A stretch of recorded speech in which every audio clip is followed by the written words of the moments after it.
Mesdames et messieurs, bonjour. Au nom de la Bourse de Casablanca et de nos partenaires, je vous remercie d'avoir répondu massivement à notre invitation pour ce webinaire qui s'inscrit dans une série de plusieurs workshops que nous organisons et qui intervient en réponse à une situation des plus critiques pour le monde, notre pays, nos familles et bien entendu nos entreprises. La crise, de manière générale, présente un défi particulier pour les sociétés faisant appel public à l'épargne, qui doivent concilier leurs obligations réglementaires d'information et la grosse problématique est l'incertitude sur leur activité et leurs perspectives. C'est donc ainsi que nous pensons que la communication financière apparaît comme un élément clé de la transparence du marché et que ça constitue réellement une condition essentielle de la confiance des investisseurs, de la crédibilité et bien entendu de la qualité d'une place financière dans son ensemble. Avec nous aujourd'hui, pour échanger sur ce sujet, 4 intervenants de renom. Madame Leila Karam, partenaire de l'agence Bonsaï, qui va nous entretenir sur la vision RP de la communication de crise. Monsieur Omar Amin, associé fondateur du cabinet Aux Finances et expert de notre marché, qui va nous faire un tour d'horizon sur la manière dont les émetteurs ont communiqué cette année et les leçons à en tirer. Madame Ptissem Ebouharia, présidente de l'Association marocaine des relations investisseurs, qui reviendra sur le retour d'expérience des émetteurs marocains et sur les difficultés qu'ils ont pu rencontrer durant cet exercice de communication financière cette année. Et enfin, M. James Palmer, co-gérant du cabinet Orpheon Finance, qui lui nous dressera un tour d'horizon sur comment a été traitée la communication financière durant cette crise à l'international. Mesdames et messieurs, merci de nous accompagner durant ce webinaire. Et ma première question va s'adresser à Madame Leila Karam. Leila, selon votre expérience, comment doit-on gérer sa communication institutionnelle et financière en période de crise et quels sont les fondamentaux à retenir? Merci Leila. À toi.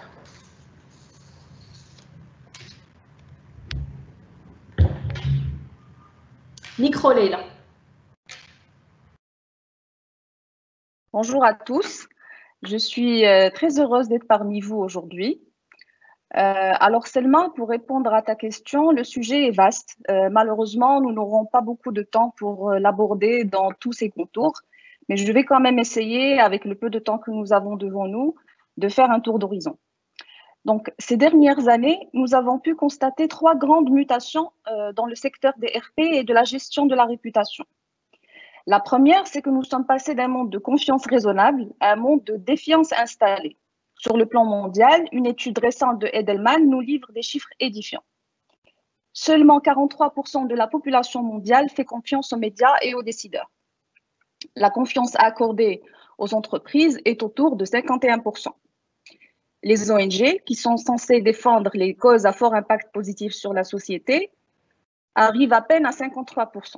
Donc, à peine une personne sur 2 placerait sa confiance en ces nobles institutions. Et quand on prend du recul et que l'on regarde ce qui se passe dans le monde actuellement, on remarque que ce trend est profond.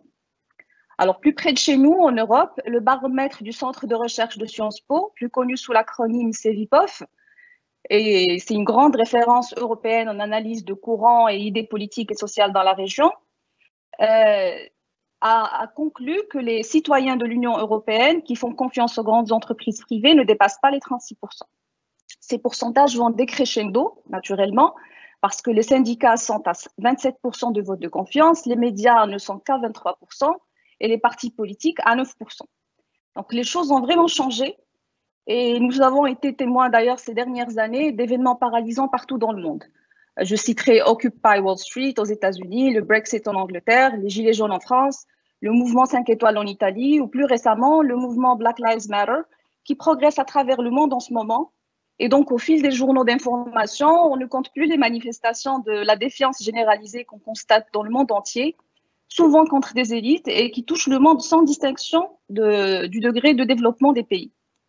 La deuxième grande transformation, c'est que nous sommes passés d'un monde de maîtrise de l'information à un monde de transparence, d'emprise des réseaux sociaux et de voyeurisme. Donc, nous connaissons tous le dicton qui dit « Ne mets pas la poussière sous le tapis si tu ne veux pas la revoir », et il est vraiment à propos dans ce contexte.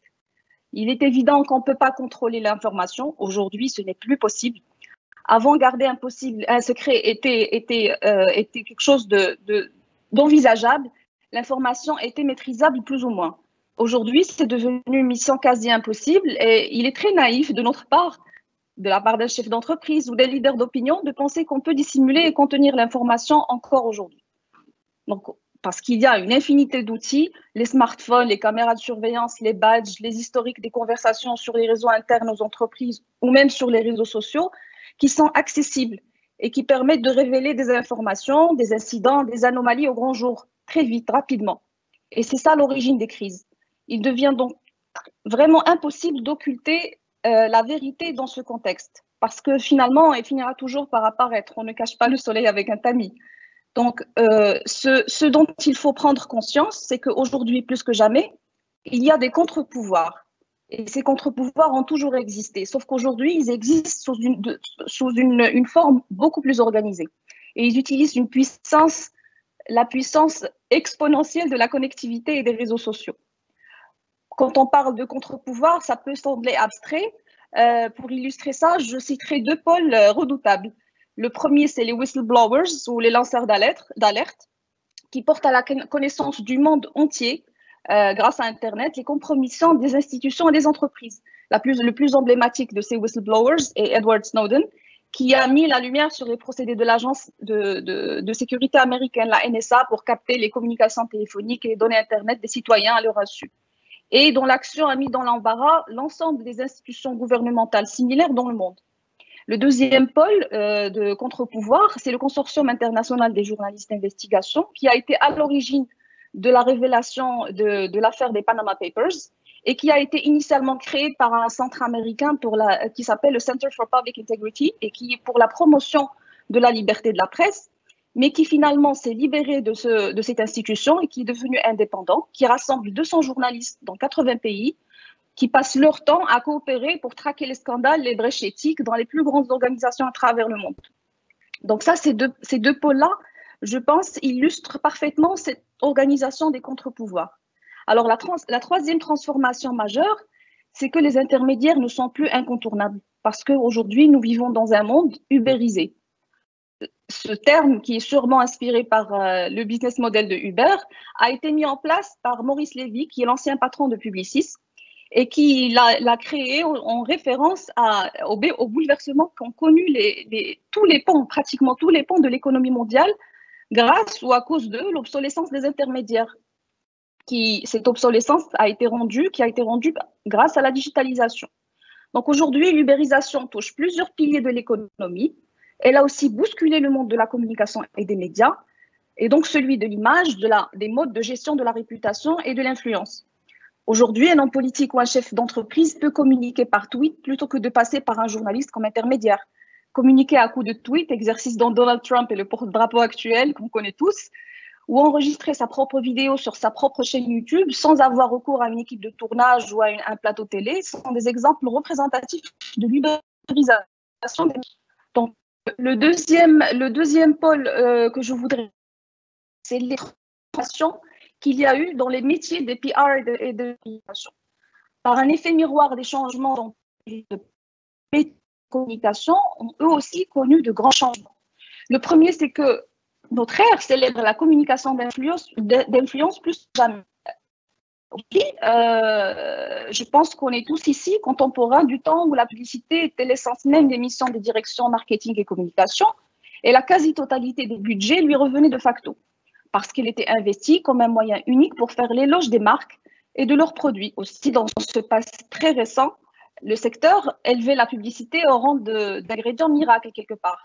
Cet ingrédient capable de rehausser et d'élever l'influence, la réputation, la notoriété de l'entreprise, mais également son attractivité et celle de ses services et produits. Il y a moins de 10 ans encore, on utilisait une classification binaire pour organiser les actions des métiers de la communication en deux pôles, les médias et les hors-médias. Alors, médias désignait la classe glamour, celle de la publicité, à laquelle revenait la part du lion des budgets communication et marketing. Et le hors-média désignait les parents pauvres du secteur. Tout ce qui n'était pas dans la colonne médias, à savoir l'événementiel, les relations publiques, les relations presse, etc. Aujourd'hui, cette classification, qui est quand même un peu dédaigneuse pour toutes les spécialités qui rentrent dans la colonne du R-Média, a été remplacée par de nouveaux modèles. Le plus célèbre, c'est le modèle PESA, Paid, Earned, Shared et Owned Media. Alors, le duo média-hors-média atteint ses limites. Il n'est plus aligné avec la réalité du secteur de la communication et son essoufflement est révélé par deux grandes tendances. D'abord, l'efficacité et la performance de la publicité sont de plus en plus questionnées. La preuve, c'est la diminution des parts des budgets publicitaires dans le total des budgets de la communication et du marketing, bien que la publicité digitale connaît effectivement une évolution régulière aux dépens de la pub offline. Le deuxième point, c'est qu'aujourd'hui, nous vivons dans une époque où le ROI est roi. Il y a de nouveaux leviers d'influence qui apparaissent, dont la mesure est plus précise, le return on investment plus avantageux. C'est le cas, par exemple, des influenceurs et micro-influenceurs qu'on connaît tous et qui sont très recherchés dans des secteurs comme l'automobile, le voyage, la mode, le luxe, etc. J'aimerais illustrer ces deux tendances par un exemple, un seul. C'est qu'aujourd'hui, par exemple, dans le cadre de mon métier, quand nous approchons le service commercial de Vogue, pour le compte d'une marque de luxe que nous accompagnons, pour une publicité qui se négocie autour de 25 000 €, un influenceur international suivi par plus d'1 million d'abonnés avec un retour sur investissement quantifiable et des fans mobilisés facture environ 3 fois moins le post sur Instagram. Nos enfants, adolescents, post-adolescents, nos sœurs et nos frères de moins de 30 ans préfèrent cet influenceur au magazine. Ils s'identifient à lui car il est jeune, il est accessible, il est inspirant. Et pour nous, agence, il représente une ressource motivée par la mission que nous lui confions.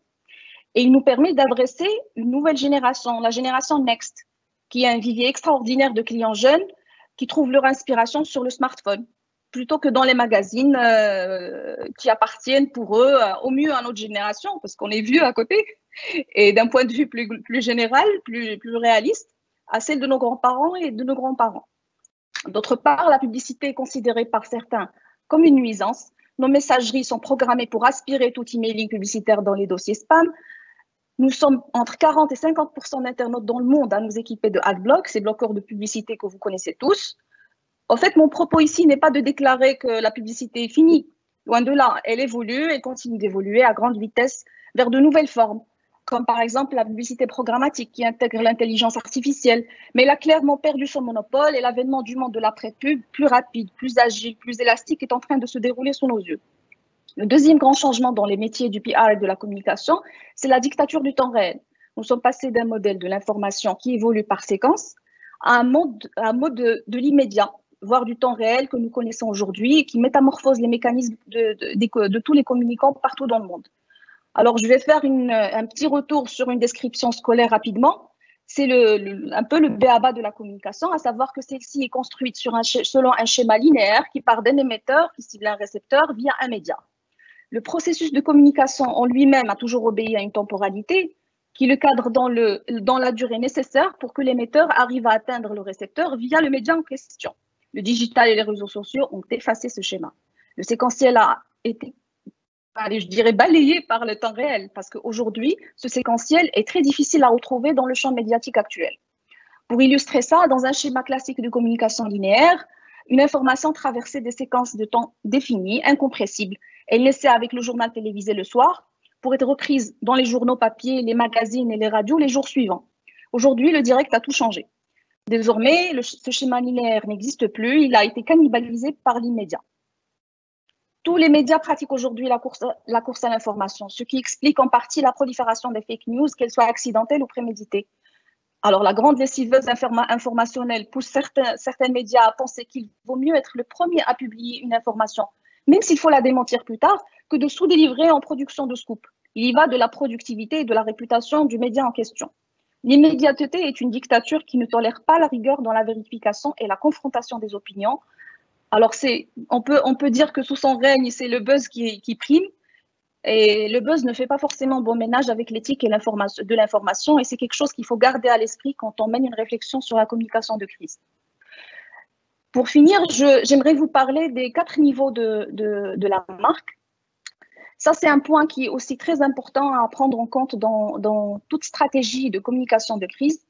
Aujourd'hui, toutes les transformations qu'on a eues dernièrement, successivement dans le secteur de la communication, ont apporté une complexité qui fait que les entreprises ne peuvent plus faire l'impasse sur une approche globale, structurée pour améliorer leur image, consolider leur réputation, nourrir leur influence, et puis surtout être prête à faire face aux crises successives, parce que c'est notre propos aujourd'hui, en apportant de la cohérence et en optimisant leur marque à 4 niveaux.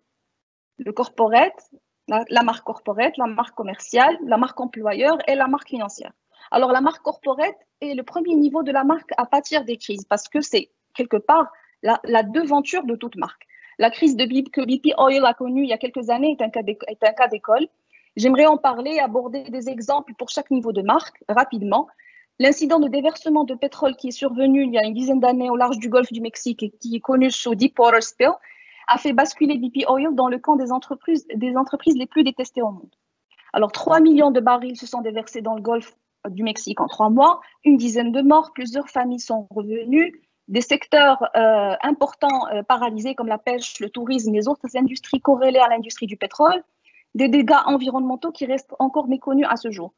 Alors, les réactions du management de BP Oil ont marqué le début d'une longue série de PR disasters. Les leaders de l'entreprise ont commencé par faire endosser la responsabilité de l'accident à leurs sous-traitants. Le CEO, Tony Hayward, a personnifié le ressentiment de tous les publics à travers le monde en déclarant aux médias à plusieurs reprises qu'il avait hâte de retrouver sa vie normale et d'en finir avec l'accident. Il a essayé de minimiser l'impact environnemental de l'accident à plusieurs reprises en le qualifiant de très, très modeste. Il a assisté à une compétition de yacht 48 heures après avoir été interrogé par la commission dépêchée par le Congress pour mener l'enquête sur l'affaire, etc. Alors, les actions RP de BP Oil n'ont pas arrangé les choses. La compagnie a en effet lancé une campagne télé qui a été estimée à plusieurs millions de dollars, où Hayward, le CEO, prend l'engagement de corriger toutes les erreurs de la compagnie, de procéder au nettoyage de tout le pétrole déversé sur les côtes et dans l'océan jusqu'à la dernière goutte, et de rétablir le golfe du Mexique et la côte dans leur état naturel original. Obama a ensuite déclaré que l'argent dépensé pour cette campagne aurait pu être utilisé pour le nettoyage des côtes et la compensation des pêcheurs et des entrepreneurs impactés économiquement par le drame. La campagne en soi s'est révélée être en contradiction avec les procédures internes de BP, qui stipulent qu'en cas de déversement, aucune communication ne devra promettre une réhabilitation des propriétés impactées de l'écosystème ou autre, à leur état initial naturel. Alors, dans le monde entier, les experts PR s'accordent à dire que la gestion de crise de Deepwater par BP Oil rentre dans les annales comme le parfait exemple d'une situation de crise aggravée par une mauvaise communication et comme une crise environnementale à échelle mondiale caractérisée par une combinaison de manque de transparence et d'empathie envers les victimes et envers l'humanité entière. Après tout, Deepwater, c'est assali la planète. Donc, je passerai maintenant à la marque commerciale qui, à mon sens, est essentielle car elle est inhérente à la réputation du produit ou du service offert. Dans les prévisions de Volkswagen de 2015, la marque était censée enregistrer l'année la plus performante où le groupe allait pouvoir se positionner pour la première fois de son histoire en leader mondial devant Toyota. Dans les faits, 2015 a aussi été l'année de Dieselgate et de l'effondrement de l'image d'ambassadrice de son image d'ambassadrice de la technologie allemande de la marque, et qui a été épinglée dans un scandale industriel sur fond de techniques frauduleuses de mesure des émissions polluantes. Violation des réglementations environnementales, fraude, crise de confiance auprès des clients sont quelques impacts directs de cette crise qui a donné lieu à des enquêtes de la part des plus hautes autorités environnementales pendant les années qui ont suivi son déclenchement. La gestion de cette crise n'a pas été optimale d'abord parce qu'il y a eu plusieurs divergences dans les prises de parole. Il y a eu au début de la crise un déni du top management et puis les premiers jours de la crise qui sont cruciaux dans l'appréciation de la gestion d'une crise ont été marqués par un silence assourdissant de la part de la marque sur les réseaux sociaux. Ces dysfonctionnements et d'autres malheureuses décisions commerciales, comme par exemple la continuité de commercialisation des véhicules remis en cause, ont mis le groupe allemand dans une situation très difficile, ce qui fait qu'il a eu beaucoup de mal à sortir de la crise. Les actions qu'il a entreprises n'ont pas eu l'effet escompté, faute de pertinence. Pourquoi je parle de pertinence? Parce que les priorités n'étaient pas correctement établies, à savoir que la première cible du groupe, les clients, les salariés, les distributeurs, n'ont pas été adressés. Heureusement, une entreprise comme Volkswagen peut revenir de ce genre de situation en se recentrant sur le produit pour reconquérir le client, en prenant le recul nécessaire pour replacer la crise dans des proportions plus justes. Ce serait après tout vraiment réducteur et dommage de définir la marque par cette crise de gouvernance.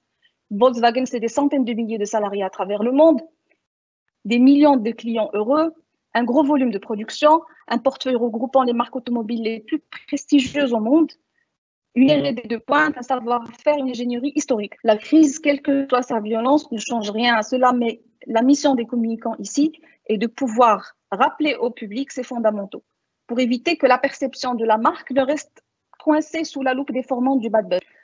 Ce qui nous amène à la marque employeur, qui, elle, est souvent négligée, surtout en temps de crise. La marque employeur est pourtant un des plus gros leviers dans l'appréciation d'une entreprise. En temps de crise, la marque employeur est reléguée au dernier plan, malheureusement, parce que les entreprises mobilisent toute leur attention et toute leur énergie vers l'externe. Les employés sont alors oubliés, exclus et souvent déçus. C'est une erreur parce que les employés ont une force de frappe considérable en termes d'influence, de réputation, de perception de l'entreprise. La crise les concerne eux aussi. Elle touche leur gagne-pain, menace leur carrière. Là, j'aimerais partager avec vous un exemple d'une crise de réputation chez Apple. En 2014, à la veille de Noël, une période qui marque un des plus grands pics de vente pour Apple, la BBC a diffusé un documentaire choc sur les conditions de travail dans les usines d'assemblage de l'iPhone 6 en Chine, les sous-traitants de Apple. Les images ont été tournées en caméra cachée, décrivaient un quotidien difficile chez les ouvriers chinois qui sont amenés à travailler de longues heures, qui sont exténués par la cadence de fabrication qui est caractéristique de cette période des fêtes. Le documentaire aborde également la problématique de l'approvisionnement d'Apple en état indonésien, ce qui sous-entendait quelque part que la marque fermait les yeux sur le travail des enfants en Indonésie. La réponse d'Apple a été ingénieuse dans le sens où son management a capitalisé sur le sentiment d'appartenance de ses collaborateurs. Tim Cook a adressé un email aux 5000 salariés Apple en Angleterre pour exprimer son indignation suite au documentaire, les fédérer autour de nouveaux projets structurants pour l'amélioration de toute la chaîne de sous-traitance. Aucune communication externe majeure n'a été entreprise par le management de la marque. Et le temps des conversations sur les réseaux sociaux autour du documentaire, et les réseaux sociaux étaient la principale source de bad buzz, a changé peu de temps après la lettre de Tim Cook à ses collaborateurs. Et enfin, la marque financière qui est au cœur de cette rencontre d'aujourd'hui.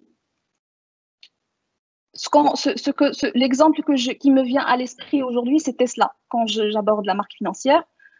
Pourquoi Tesla? Parce que la plupart des analystes à travers le monde croient au miracle de cette marque. Pourtant, la performance financière n'est pas au rendez-vous. Le nombre de véhicules Tesla vendus est encore très bas. Il est à peine à 0,2% des ventes mondiales. Et la marque est incarnée par un ex-dirigeant très clivant et imprévisible, à tel point qu'il doit demander l'autorisation des instances de contrôle de la bourse américaine pour tweeter au sujet de Tesla. Tesla a des détracteurs et sur le segment des voitures électriques, il y a des entreprises beaucoup plus puissantes qui la concurrence. Malgré cela, la marque a enregistré une capitalisation 1,5 fois supérieure à celle de Fiat Chrysler, qui produit 20 fois plus de véhicules, une capitalisation qui est le triple de celle du groupe Renault qui commercialise 15 fois plus de voitures et égale à celle du leader de voitures haut de gamme BMW qui vend quand même 10 fois plus de voitures en moyenne et qui a gagné près de 8 milliards d'euros en 2019. Les actionnaires continuent pourtant de croire en Tesla, en son capital d'innovation et sont convaincus par l'esprit d'entrepreneuriat de Musk, qui scène des déclarations qui tiennent les marchés financiers en haleine, ça fait partie de son persona, et qui laisse entrevoir pourtant des perspectives de développement attrayantes pour ses investisseurs, ce qui fait que ces derniers lui maintiennent leur confiance. Cela se traduit par sa capitalisation boursière, malgré les dérapages dans la communication digitale de l'ex-CEO sur les réseaux sociaux, qui ont valu à la marque des pics de baisse où sa valeur en bourse a fondu, et des ennuis récurrents avec le gendarme américain de la bourse. La communication financière devient une épreuve quand le cours décroche sur de longues périodes et que les investisseurs retirent leur confiance. Ce n'est clairement pas encore le cas de Tesla. Alors, ces exemples illustrent les changements dont j'ai parlé plus tôt et prouvent que de notre temps, la transformation n'est plus une période charnière entre deux situations stables, mais un état permanent pour les entreprises. Et il souligne aussi la nécessité qu'il est important de pouvoir s'appuyer sur un socle méthodologique solide, d'une communication continue et qui permet d'intégrer les trois piliers du digital, de l'intelligence artificielle et de la data, de l'usage intelligent de la data. Merci beaucoup. Merci beaucoup, Leïla. En effet, il est important dans l'ère du digital et des réseaux sociaux, nous ne pouvons plus communiquer comme par le passé, c'est ce que je retiens de votre intervention. Je retiens également que la communication financière des sociétés cotées est une des 4 empreintes principales de ces entreprises. Donc, aux côtés du corporate et aux côtés du commercial, c'est dire toute l'importance que cette communication financière doit requérir autant d'importance chez le management des entreprises cotées. Et c'est ce qui m'amène à interroger en fait Omar Amin. Est-ce que vous pourriez, s'il vous plaît, revenir sur les enjeux et les contraintes justement de ces sociétés cotées et nous rappeler les principales observations qui ressortent en fait de la communication financière de ces sociétés, donc celles qui font appel public à l'épargne au Maroc, durant cette année de crise justement. À vous, Sia Omar. Bonjour tout le monde. Je ne sais pas si le micro est bon. C'est bon. Excellent. Donc, si tu peux défiler les slides, s'il te plaît. Donc, le premier. Voilà. Donc, juste pour rappeler que, effectivement, c'est une pandémie qui est exceptionnelle.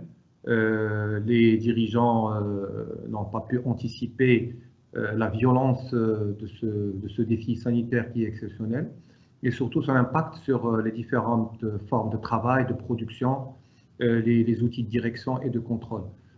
Sur cette période, on va dire de mars à mai, on est passé par 3 grandes phases. On a eu un temps de sidération et de choc, où au départ, on cherchait plutôt à protéger les siens. L'économie, elle s'est fermée, le monde s'est arrêté, donc les priorités ont complètement changé. Après, durant le mois d'avril, c'était plutôt une phase, je vais appeler plateau ou plate. On essaie de comprendre ce qui arrive avec toutes les contradictions et essayer de voir ce qui se passe au niveau des entreprises.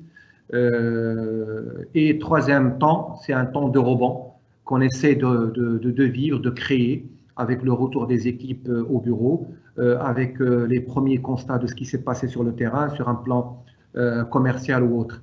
Et pour revenir aux sociétés cotées, cette période était une période charnière parce que le mois de février, mars, avril, c'est la période des publications de résultats, c'est la période des réunions des organes délibérants, de gouvernance, les conseils d'administration, les assemblées générales. C'est vraiment la concrétisation de tout le travail que font les directeurs financiers, les responsables Comfi toute l'année.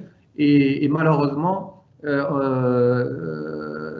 c'était attendu comme une année de fête historique. Pourquoi? Parce qu'un certain nombre de réformes qui ont été faites ces dernières années, l'aboutissement était cette année 2020, avec un rapport financier annuel intégré, où on aura un rapport ESG.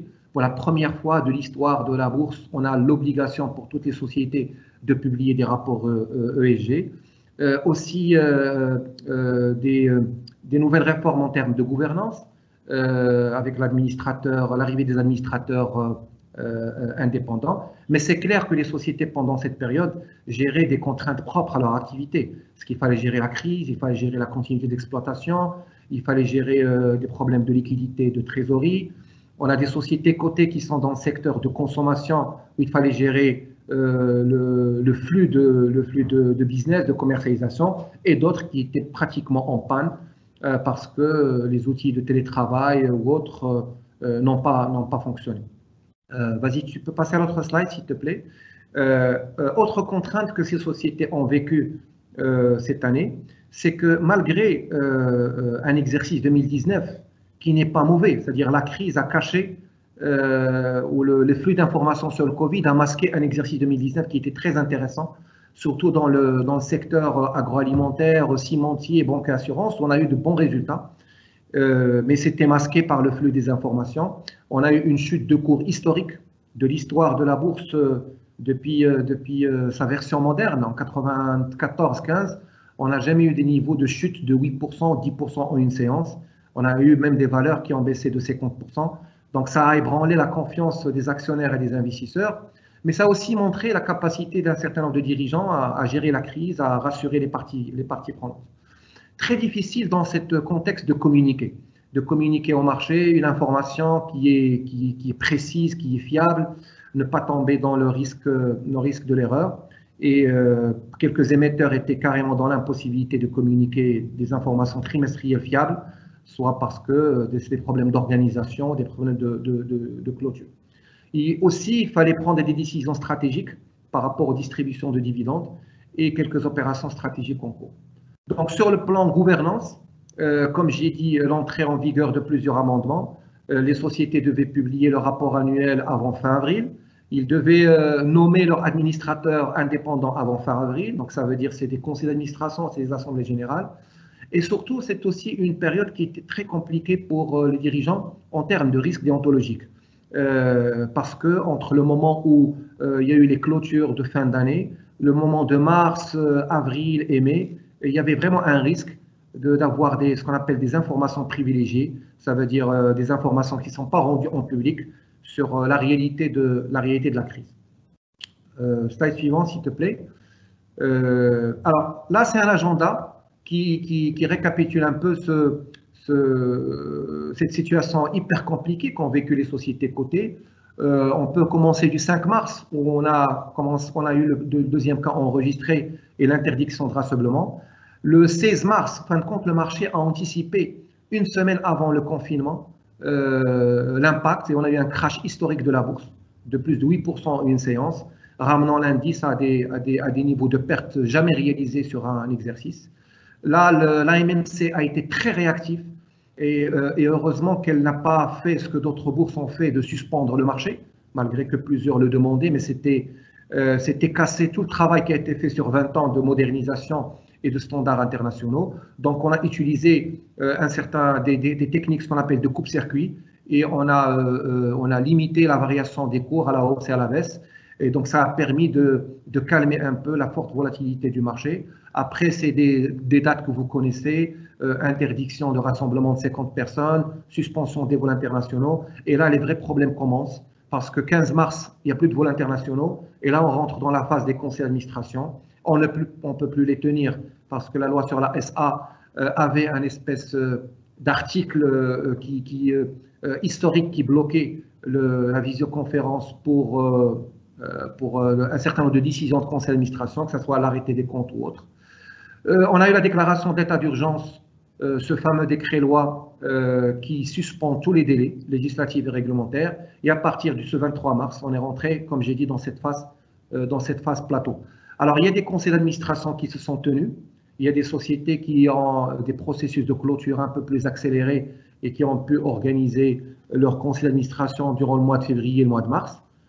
Et donc qui ont pu arrêter les comptes rapidement. Il y en a d'autres qui ont essayé de gérer cette situation, surtout ceux qui ont des actionnaires étrangers, des administrateurs qui étaient bloqués à l'étranger. Et quand on est coté en bourse et avec des actionnaires minoritaires, on ne s'amuse pas avec des PV tournants. On essaie quand même de respecter les règles.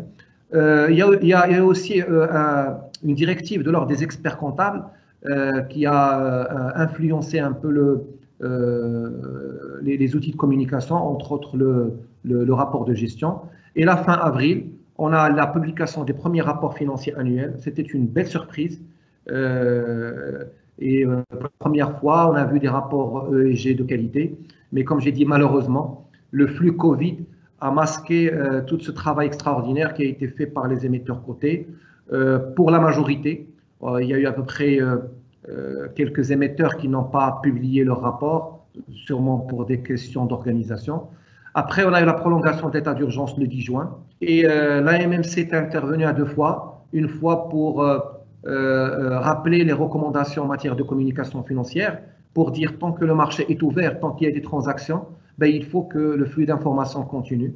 Et si les délais réglementaires, on va dire, sont un peu compliqués, les émetteurs doivent communiquer par rapport à des informations importantes. Donc là, on a vu par exemple des émetteurs qui ont fermé des usines Alors, fermeture d'une usine est une information qui est importante, qui doit être communiquée immédiatement. On les a vus, par exemple, les mettre dans les communiqués trimestriels. Le mois de mai, c'était la période de convocation des assemblées générales. Donc, on a eu le lot des convocations avec cette perturbation qui est liée à la visioconférence. Donc, on a eu un peu de tout. On a eu des émetteurs qui ont fait des assemblées à huis clos. Il y en a qui ont inséré des mentions de visioconférence. Malheureusement, il y a eu un projet de loi qui a été prêt depuis le 17 avril, la loi 27-20 sur les organes d'administration, et qui a pris un peu de retard, qui n'a été publié que le 1er juin. Et à partir du 1er juin, aujourd'hui, les émetteurs ont la possibilité de faire leur assemblée générale par visioconférence, leur conseil d'administration. Ça a amené un certain assouplissement. Et aujourd'hui, quand on voit un peu ce qui a été déclaré, la majorité des émetteurs font leur HGO le 29 et le 30 juin, ce qui est inédit. Hein. Avant, on avait la majorité des HGO durant le mois de mai. Et là aussi, on a eu un communiqué de l'AMC. Donc ça, c'est une récap sur cet agenda qui est hyper compliqué, qui a mis au bout de nerfs, j'imagine, les directeurs financiers, les responsables confis, les relations investisseurs, aussi les commissaires aux comptes, qui devaient jongler entre ces différentes contraintes. Vas-y, s'il te plaît. Alors, ça, c'est une slide qui présente, en fin de compte, comment les émetteurs cotés ont communiqué au niveau des résultats trimestriels l'impact Covid. Donc, je rappelle qu'au Maroc, on n'a pas considéré la crise comme un cas de force majeure, donc il fallait communiquer sur l'impact. L'AMMC, dans son communiqué du mois de mai, a bien rappelé aux émetteurs qu'il faut communiquer sur l'impact sur les résultats.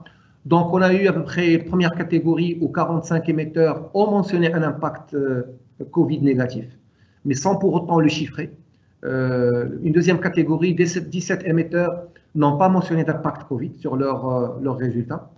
Troisième catégorie, ce qui est un peu aussi intéressant, c'est qu'il y a des émetteurs qui ont eu un effet positif de l'impact. Donc, on pense aux sociétés dans l'agroalimentaire et le pharmaceutique et le digital. Et la dernière catégorie, c'est des émetteurs qui ont mentionné, qui ont dit que l'impact est en cours d'étude. On aurait normalement dû avoir beaucoup plus, non tu peux rester s'il te plaît, beaucoup plus de profit warning. Pourquoi? Parce qu'on sait que la crise elle est violente, on sait que c'est un arrêt d'activité, donc on ne peut pas ne pas imaginer qu'il va y avoir un impact très important sur les résultats. Ça c'est clair. Donc moi je m'attendais à beaucoup plus de profit warning de sociétés, on n'a eu que 3. Qui dit profit warning dit alerte de résultats, et essentiellement quand les résultats qu'on va afficher s'éloignent des perspectives qu'on a annoncées. Donc quand on voit les communiqués de presse des résultats annuels qui ont été faits fin mars, et on voit que les sociétés se sont projetées positivement, il y en a même qui ont annoncé des prévisions, la logique aurait été de faire un profit warning, de dire que cette tendance de résultats risque de ne pas continuer et que ce qu'on va afficher pour bientôt va être en déconnexion par rapport à l'historique. Bon, maintenant, le marché a anticipé ça. On a eu des baisses extrêmement importantes, arrivant jusqu'à 40 à 50% au niveau d'un certain nombre de sociétés. Vas-y. Alors, globalement, et ça c'est la bonne nouvelle, c'est que la majorité des communiqués trimestriels ont été publiés dans les délais. Donc, on va dire qu'on a des émetteurs qui ont fait preuve de résilience et d'adaptation, plus ou moins organisés. Avec 2 commissaires aux comptes, c'est pas évident de gérer tout ça parce que même les commissaires aux comptes étaient en confinement. On a la deuxième bonne surprise, c'est qu'on a utilisé les plateformes électroniques des journaux. Donc, on a vu que tous les journaux, tous les quotidiens d'annonces légales sont passés en mode digital.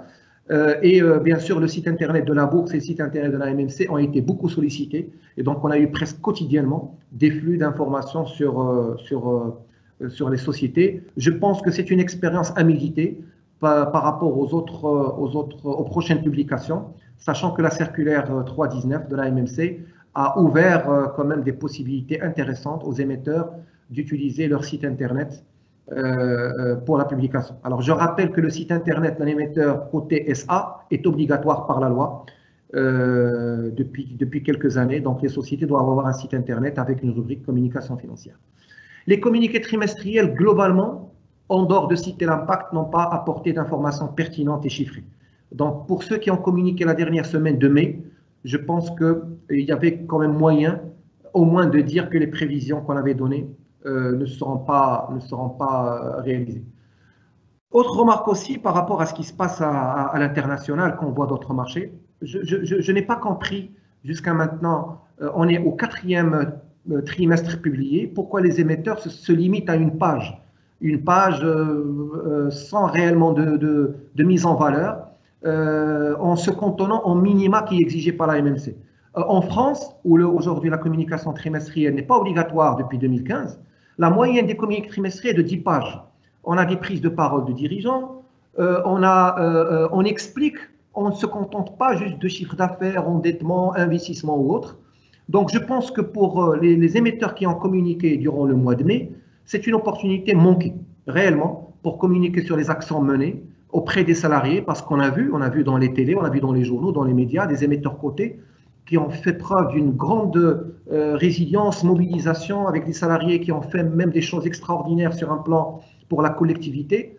Pourquoi ne pas utiliser un outil de communication comme le trimestriel pour rassurer les actionnaires, rassurer les investisseurs sur la capacité des dirigeants à gérer cette crise et à piloter ce bateau dans cette tempête. Donc, absence de prise de parole significative des dirigeants.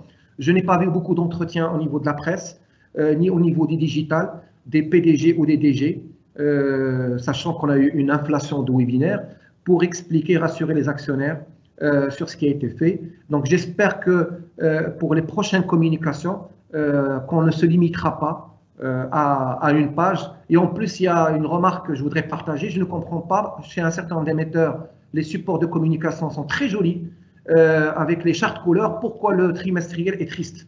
Et il y a même des émetteurs où on voit qu'il n'y a pas d'effort qui a été fait. Non, c'est un outil de communication qu'il faut utiliser en montrant les produits, en montrant les différentes codes de communication de l'entreprise. Sachant qu'aujourd'hui, qu'avec le digital, on peut avoir même des communiqués 2.0 avec des codes barres qui peuvent ramener à des vidéos, qui peuvent ramener à un certain nombre de choses. Autre slide. Alors, si on essaie de se projeter par rapport à ce qui nous attend, donc là, on est en mois de juin, la fin du 2e semestre, on a un rendez-vous qui est donc les résultats trimestriels, donc le T2, qui est fin août, et donc le S1 qu'on attend avec impatience. Donc aujourd'hui, les conseils d'administration, leur agenda va être compliqué parce que, comme j'ai dit, on est sorti de la phase de sidération plateau dans la phase de rebond. Les équipes reprennent. On est en train de voir l'évolution de la pandémie, mais en même temps, nos fournisseurs étrangers, nos clients étrangers, ils sont là, les vols internationaux reprennent. Donc, il faut imaginer tous les horizons de sortie en termes de crise, en termes de réflexion stratégique.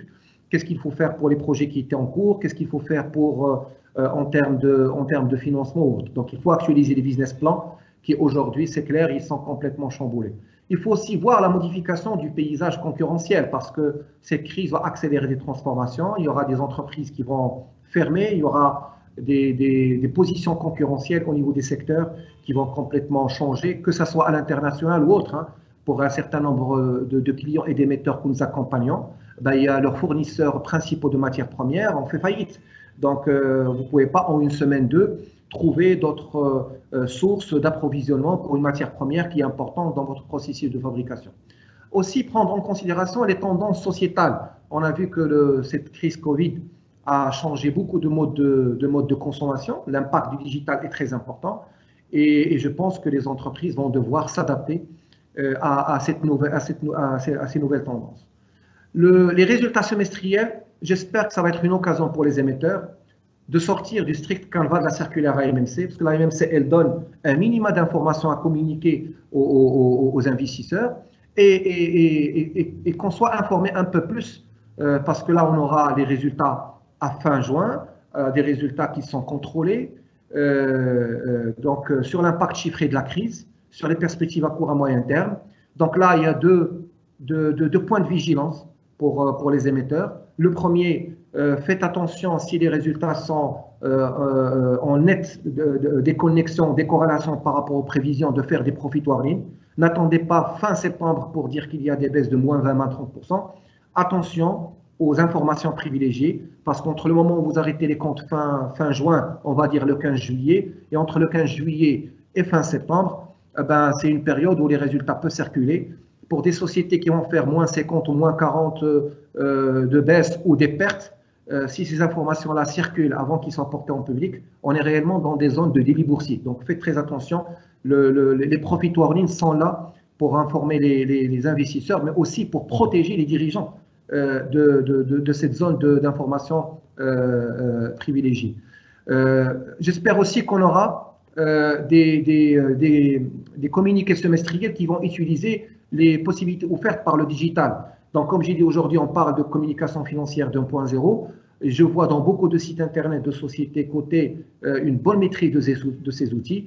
Si je reçois un fichier PDF d'un communiqué ou un lien sur un communiqué digital, on pourrait facilement enregistrer une interview d'un président, on pourrait facilement faire une petite vidéo rapide de ce qui s'est passé pendant la crise, la mobilisation des salariés, ce qui est fait avec les clients fournisseurs. Et là, on va sortir des chiffres froids et on va donner aux investisseurs et aux actionnaires la preuve que les dirigeants ont bien dirigé, ont bien géré cette crise, ont été résilients, ils se sont bien impliqués.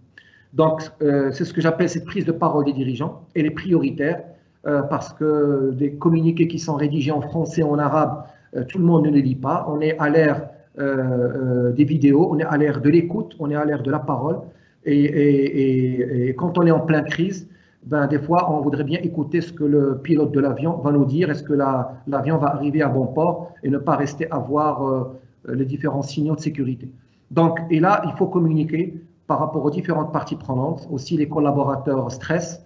Il y a beaucoup de sociétés cotées, j'imagine, qui vont entamer des plans de licenciement, des plans de réduction d'effectifs. Il faut communiquer sur ça, il faut expliquer. Et aussi, quelles sont les mesures de sécurité sanitaire qui ont été faites. Autre slide, s'il te plaît. Alors, comme j'ai dit, il y a des sociétés cotées qui ont fait leur conseil d'administration en février. Si vous regardez les listes, les champions en titre cette année, c'est Maghreb Oxygène et Africa Gaz et Mutandis qui ont fait leur conseil en février. Pour les assemblées générales, Crédit du Maroc a fait l'assemblée fin mars. Donc, il y a quand même la possibilité d'optimiser les procédures de contrôle, de clôture de compte. Pourquoi? Parce qu'avec cet agenda que j'ai montré, c'est vraiment très difficile de venir jusqu'au mois de mai et de faire ces assemblées générales, communiquer sur les résultats annuels et juste après donner le trimestriel et juste après donner le semestriel. Ça donne un flux d'informations qui est très difficile à digérer par rapport au marché. Ça perturbe les directions financières parce qu'ils ont autre chose à faire que ça. Et ça perturbe aussi les responsables confis pour qu'ils puissent organiser les réunions de communication avec les analystes, avec les journalistes et faire le vrai travail de relation investisseur. Donc là, il faut mettre en place des procédures de communication financière avec un calendrier de communication prévisionnelle. Donc on a quelques émetteurs qui affichent leur calendrier. On sait très bien à quelle date, en ouvrant les journaux, en ouvrant le site internet, on va trouver le communiqué. Et donc ce n'est pas par hasard. Et il y a aussi des procédures de traitement de l'information importantes. Donc, j'ai parlé tout à l'heure du risque de profit warning en septembre. Si j'arrête les comptes en mois de juin et que je vois qu'il y a un décalage qui est extrêmement important par rapport à ce que je fais, donc c'est une information importante. Si elle est connue du public, elle pourrait avoir un impact significatif sur le cours. Je dois déclencher des mécanismes de prévention et de contrôle sur un plan déontologie boursière. Par exemple, ce qu'on appelle les fenêtres négatives ou les périodes d'arrêt, ou tout simplement les initiés qui sont au niveau de l'entreprise, que ce soit les dirigeants ou les cadres salariés, ont interdiction de faire des transactions pendant une période parce qu'ils sont au courant de cette information. Il ne faut pas s'amuser avec ces éléments-là parce que la crise va passer, on passera à un autre exercice, mais le jour où l'AMMC, ou le jour où il y aura, va contrôler, ou le jour où il y aura, je l'espère pas, un délit au niveau de la société, on pourra toujours revenir en arrière et avoir la traçabilité de ces éléments d'information. Autre élément, toujours sur ce processus de clôture, il est fortement vraiment recommandé de clôturer l'agenda N-1 fin avril. Pourquoi? Parce que entre le rapport financier annuel qui est publié fin avril et le rapport ESG, les conseils et les assemblées, il faut vraiment s'organiser pour que tout puisse finir fin avril, pour qu'il y ait une petite pause déjà pour les équipes et les investisseurs et venir le mois de fin mai pour pouvoir communiquer sur le premier trimestriel. Alors, si je communique sur le trimestriel, et sur le T2 et sur le T3, et si j'ai un calendrier prévisionnel qui vient gérer et que j'informe le marché de mes prévisions, je n'ai plus besoin de faire de profit warning. On n'a plus besoin donc de faire de profit warning directement. Et un émetteur qui fait beaucoup de profit warning, ce n'est pas un bon signe de bonne gestion de la communication financière, parce que l'information doit pouvoir être bien fluidifiée tout au long de l'année.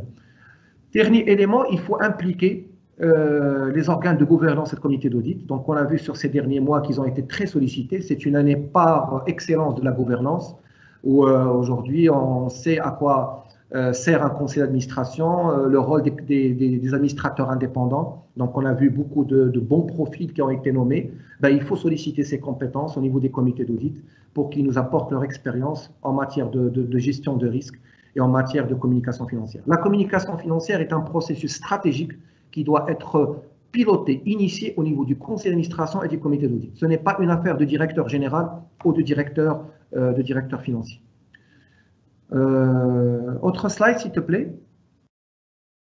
Voilà. Donc, j'arrive à la dernière idée que j'ai envie de partager avec vous. C'est en relation aussi à ce qui a été dit par rapport à la marque financière. Aujourd'hui, sur les 73 émetteurs, il faut vraiment qu'on parle de manière franche. À peu près un tiers de ces émetteurs-là ont réellement des stratégies de communication financière. Le reste en fait de la diffusion de l'information financière strictement sensu, en respectant les circulaires de la MMC. Et on peut se poser la question, logiquement, pourquoi beaucoup d'émetteurs n'investissent pas beaucoup de temps et beaucoup d'énergie au niveau de la communication financière? Quel intérêt stratégique auront-ils à faire cet investissement? Est-ce qu'il y a un retour sur investissement? On a eu des émetteurs qui organisaient auparavant des réunions de présentation de résultats qui ne le font plus. Et quand on les discute avec eux, ils disent que ça ne sert pas à grand-chose parce que même quand je fais de bons résultats, le cours ne suit pas. On a des émetteurs, si vous regardez les sites, où il n'y a plus de rapport d'activité depuis 2012. Heureusement que la circulaire AMMC a maintenant imposé un rapport annuel. On a des émetteurs qui ont grogné, qui ont protesté quand il y a eu le rapport ESG parce qu'ils ne veulent pas montrer ou ils ne veulent pas faire l'effort de communiquer sur des aspects d'environnement sociétal ou gouvernance. Donc, on se pose la question par rapport à l'intérêt stratégique d'avoir une communication financière. Donc, je voudrais quand même rappeler un élément important. Pourquoi on fait une communication financière quand on est une société cotée? Pour une simple raison, en réduisant l'information que j'ai en tant que dirigeant, en tant qu'actionnaire sur le potentiellement de l'entreprise, sur ses fondamentaux, n'est pas systématiquement comprise par les acteurs du marché, que ce soit les investisseurs, analystes ou intermédiaires. Plus je communique, plus j'explique ma stratégie, plus j'explique ce que je fais au niveau de l'entreprise, même en extra-financier, plus je réduis l'écart entre la réalité de l'entreprise et entre l'image qui est projetée à l'extérieur. C'est ce qu'on appelle l'asymétrie d'information. Plus je réduis cet écart, plus ce que je fais comme effort en communication financière se traduit dans la valorisation d'entreprise. Et c'est clair, ce n'est pas en faisant un communiqué d'une page que les gens vont réagir à une progression de résultats. Parce qu'il n'y a pas que le résultat. Il y a l'aspect stratégique, il y a mon business model, les secteurs où je suis, les produits, ma position concurrentielle, ce que je fais au niveau de mes équipes, la stabilité de la gouvernance, sa crédibilité. Et c'est pour ça que la prise de parole est importante. Il faut qu'on voit les dirigeants des sociétés cotées parler. Il y en a quelques-uns qui font l'exercice de manière régulière. Il y en a d'autres, il y a des dirigeants de sociétés cotées qu'on ne voit pas, qu'on ne connaît pas. Même si vous faites une recherche sur Google, vous n'avez pas une photo de ce dirigeant. Heureusement qu'avec les rapports financiers annuels, on a eu une image un peu plus claire de la réalité de l'entreprise. Donc, le statut de société cotée en bourse, avec ce qui est en train d'arriver, va devenir de plus en plus exigeant sur un plan réglementaire. Les investisseurs vont devenir un peu plus exigeants sur les informations extra-financières. Notre place se développe. On a l'arrivée d'investisseurs étrangers. Ils vont plus s'intéresser à ces sociétés qui sont dans une position « je suis coté, je fais le strict minimum et j'attends que les choses bougent ». Non, c'est clair que pour se maintenir à la cote, il y a un coût. Et ce coût, c'est le budget que j'investis dans la communication financière, c'est le budget que j'investis dans la conformité. Aujourd'hui, on a des émetteurs cotés où la communication financière coûte des millions de dirhams. Ben, regardez les investisseurs étrangers qui sont dans leur tour de table, regardez les roadshows où ils participent à l'étranger, regardez quand les investisseurs étrangers viennent au Maroc, ils les sollicitent. Donc, il y a un retour sur investissement. Et il est comment ce retour? C'est dans la stratégie de valeur boursière et c'est dans l'optimisation des coûts de ressources de financement. On a des émetteurs qui font des levées de fonds obligataires. Ben, regardez les taux et ces émetteurs, plus ils communiquent, plus ils sont sur le marché, plus les investisseurs institutionnels les connaissent, arrivent à anticiper leur situation et plus le spread des taux d'intérêt se réduit et la prime de risque. Donc, il arrive à se financer dans de meilleures conditions. Donc, pour les émetteurs qui aujourd'hui n'ont pas de stratégie de valeur boursière, et sans exagérer, je peux dire qu'il y en a au moins une vingtaine ou une trentaine d'émetteurs qui ne sont pas là. Et je vous donne un petit exemple.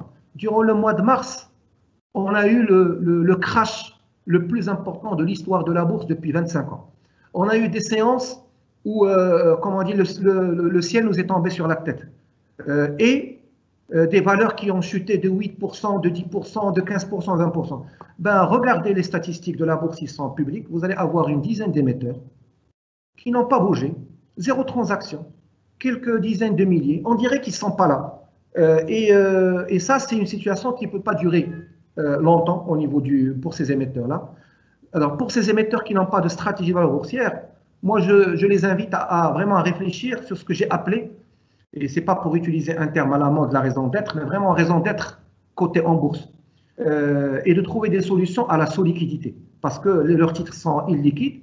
Il y a des émetteurs qui traitent 4 fois, 5 fois, 10 fois par an, qui n'ont pas de relation avec les investisseurs institutionnels. Les analystes financiers ne les couvrent pas, on ne les connaît pas. Il faut vraiment que s'ils veulent refaire une vie boursière, si demain la situation de leur secteur ou la situation de leur financement leur impose d'ouvrir le capital à un investisseur ou d'aller chercher des financements, ils ne pourront pas revenir tout de suite au niveau du marché parce qu'on ne les connaît pas, parce qu'ils n'ont pas d'image boursière. Et là, il faudrait vraiment qu'ils réécrivent cette equity story. Et pour la réécrire, ben, il faut intégrer la communication financière comme un axe central de la stratégie. Et là, ça ne s'improvise pas. Je ne fais pas une communication financière en une année. C'est quelque chose que je construis sur plusieurs années avec des équipes, avec un discours pour pouvoir gagner donc, cette confiance au niveau du marché. Donc, voilà ce que je voulais partager avec vous par rapport à ce webinaire. Et comme j'ai dit, j'espère qu'avec les résultats semestriels, on aura un peu plus d'informations sur cette crise et on aura des prises de parole de dirigeants qui, j'imagine, pour la plupart, ont bien géré, ont bien piloté cette tempête. Voilà, merci. Merci beaucoup, Sir Omar, pour cette revue détaillée donc, de la communication financière des sociétés cotées au Maroc durant cette période de crise. Nous avons compris de votre exposé que globalement, les émetteurs ont fait preuve d'adaptation et de résilience aux contraintes qui ont été celles de la crise que nous avons connue. Mais que de manière générale, ils auraient pu prendre un peu plus la parole pour expliquer davantage et communiquer avec les investisseurs. Et vous gardez espoir pour que les prochaines communications soient un peu plus détaillées, notamment sur les résultats ou l'impact en tout cas de la crise sur les résultats de cette année. Ce qui m'amène vers Madame Abouharia, donc qui est présidente de l'AMRI, pour lui demander de partager avec nous le retour d'expérience du côté de l'émetteur justement. Comment les émetteurs ont-ils vécu cette période et quelles sont les difficultés qu'ils ont rencontrées, Ibtissam? Alors, tout d'abord, je tiens à remercier la Bourse des valeurs de Casablanca de ce webinaire. Comme vous le savez, le premier trimestre de l'année 2020 a été marqué par la propagation de la pandémie du Covid-19 à l'échelle mondiale. Une crise sanitaire inédite qui a conduit le Maroc, à l'instar de nombreux pays, à opter pour un confinement strict de la population et à la mise en arrêt de plusieurs activités économiques. Alors, l'état d'urgence a coïncidé avec des dates importantes de la communication financière. Donc, on le voit sur la première slide. La nouvelle circulaire numéro 319 publiée au bulletin officiel en juin 2019 et qui prévoit une liste de communications à publier pour la première fois pour l'ensemble des sociétés cotées, à savoir le rapport financier qui intègre le rapport de gestion, des informations sur la gouvernance, un rapport sur la responsabilité sociale, les états de synthèse annuels, etc. Bref, toutes les informations nécessaires pour mieux comprendre l'activité de la société. Alors, en parallèle, durant cette même période, il fallait préparer la communication annuelle 2019 avec la clôture des états de synthèse de l'exercice 2019 avant le 31 mars et celle du premier trimestre 2020 avant le 31 mai. Se décider sur la tenue ou pas de la présentation des résultats et son mode opératoire, préparer ensuite l'Assemblée générale ordinaire relative à l'exercice 2019.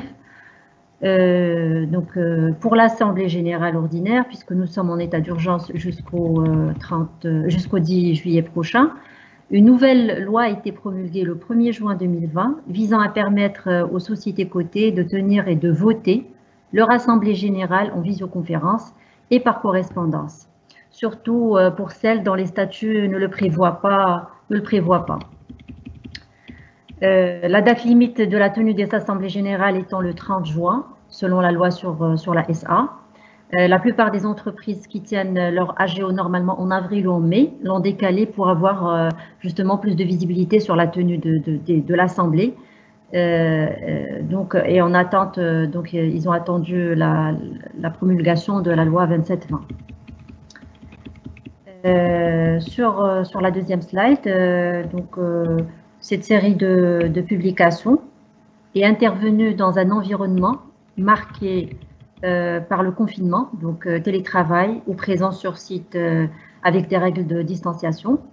Il y a une mise en place normalement d'une nouvelle organisation de travail pour assurer la continuité de l'activité, tout en respectant les règles sanitaires et économiques de la société. Donc il s'agissait de repenser toute l'organisation en prenant en considération les impératifs de production et aussi les règles sanitaires. Tout ceci rentre dans le cadre du plan de continuité d'activité qui a été lancé par les sociétés. Alors, côté résultats, on le voit dans la slide, au niveau de la slide suivante, cette situation a engendré des difficultés financières. En effet, au terme de ce premier trimestre 2020, les sociétés cotées affichent un chiffre d'affaires agrégé de 60,6 milliards de dirhams, en légère hausse de 0,5%. On a constaté une baisse des performances des sociétés opérant dans les secteurs BTP, cimenterie, hôtellerie et tourisme, et dans une moindre mesure le secteur bancaire, la distribution, l'immobilier, qui ressortent avec des résultats quasi stables dans leur globalité. A contrario, les télécoms, l'agroalimentaire, l'assurance, les ports, les mines, les sociétés de financement et les nouvelles technologies affichent pour leur part des croissances positives de leur chiffre d'affaires. Ceci dit, l'impact devrait être perceptible plutôt au deuxième trimestre 2020. Sur le premier trimestre, sur le premier semestre plutôt, l'impact sera donc plus visible sur les réalisations des différents secteurs d'activité. Face à ce climat d'incertitude induit par la crise sanitaire, plusieurs sociétés cotées ont révisé leurs dividendes. Leurs dividendes relatifs à l'exercice 2019, voire même supprimés. Au titre de l'exercice 2019, il en ressort un dividende agrégé total des sociétés cotées de 13,6 milliards de dirhams, en repli de 37,6% par rapport à son niveau en 2018. Ceci a permis d'une part de renforcer les capitaux propres des sociétés, affectant leurs bénéfices qui ont affecté leurs bénéfices en report à nouveau ou bien en réserve facultative. Par contre, comme conséquence sur le marché boursier, les cours en bourse ainsi que les volumes ont connu des baisses importantes durant cette période, accentuées par cette reconsidération de distribution de dividendes. Alors, au niveau de la slide suivante, gestion de la communication financière face à la crise. Donc, afin de gérer la communication financière de façon optimale, il convient tout d'abord de mettre en place une stratégie de communication financière, une communication avec plus de transparence, notamment en expliquant les impacts de la crise sur la situation financière de la société, et également ses perspectives à court moyen terme. Ces explications permettent justement une meilleure compréhension de la situation et établissent un cercle de confiance, confiance dans les perspectives de l'entreprise et aussi dans le management. Il faut également établir et consolider la relation avec la communauté financière. Il s'agit principalement des actionnaires, des analystes, des investisseurs et des médias. Il convient également de privilégier les moyens de communication électronique, notamment à travers le site web et les médias, le site web qui vient d'être obligatoire par la nouvelle circulaire, mais qui a permis également de diminuer donc les coûts et de faciliter le contact avec la communauté financière. Donc, il s'agit de favoriser de plus en plus la digitalisation comme moyen de communication et bien entendu de respecter aussi les délais de communication des informations aussi bien légales que complémentaires. Voilà. Merci beaucoup, Madame Abouharia, pour cet exposé.